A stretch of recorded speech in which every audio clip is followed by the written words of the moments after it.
How's it going? My name is Matt Lemaster, and I am the pastor of Southern Heights Christian Church in Anderson, Indiana. And I'm making a series of videos to talk about what makes a healthy marriage in the future.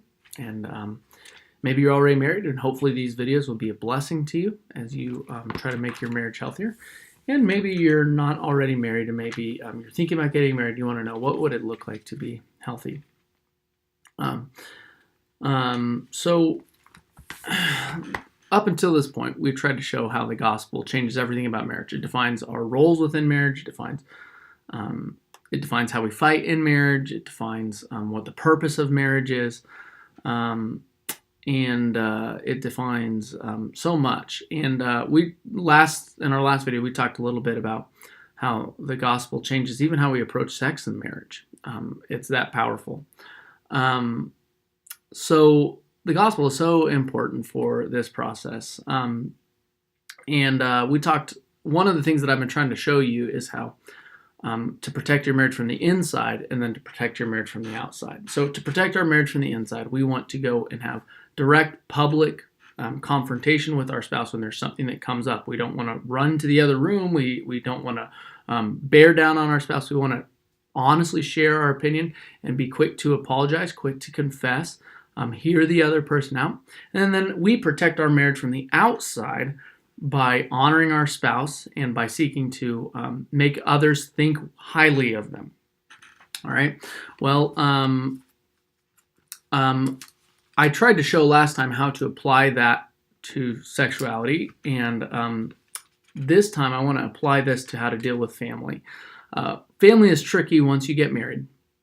Family is extremely tricky once you get married. It is hard because we all love our family and we want to stay close to our family, and yet we're transitioning to being part of a new family, and our relationships with our old family can't stay the same. It says this in Ephesians chapter 5, verse 31. Therefore, a man shall leave his father and mother and hold fast to his wife, and the two shall become one flesh. And so when you get married, there's a sense in which you leave your old family and you start a new family with your spouse. How to do that practically is hard because you want to maintain good relationships with your family once you've left. So let me try to just talk about a couple things that'll really help. And this is where these two ideas of protecting your marriage from the inside and from the outside are going to be really helpful. First off, it's inevitable that any two families are going to do things differently. And so you need to just be aware that your spouse's family is not your family and that you two are just going to approach different things differently. And when something like that comes up, often it'll lead to conflict. You just need to talk about it. So protect your marriage from the inside. Just be direct and deal with it. But then you also want to protect your marriage from the outside. You want your in-laws to respect and love your spouse as much as you do. And so you have to be very careful not to complain about them to your parents, not to complain about them to your siblings, but to honor them and to cherish them, to admire them. Your family should know just how much you respect and admire them, because that's how much you talk about how much you do. And so you need to be very careful how you talk about your spouse to your in-laws. So just to review, dealing with family from the family once you get married is complex, but it can be done. Two ways to do it.